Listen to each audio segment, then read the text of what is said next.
pa lang napapansin na nila mga gawi kong parang hindi pambabae. Kasi bis na Chinese Carter, laruan ko ay text sa cholens. Tapos kajamin ko lagi noon mga sigang lalaki sa amin.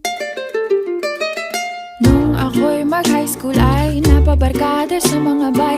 Curious na babae na ang hanap din ay babae.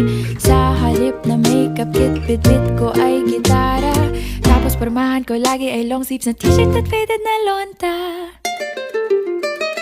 Pero noong makilala kita, nagbagong bigla ang aking timpla. Natutuwa ko na magpariban at mag-ahit ng kilay at least once a month. Hindi ko alam kung anong meron ka na sa akin ay nagpalambot ng bigla. Sinong mag-aakalang lalaki pala ang bibiyag sa tulad kong tigreng gala.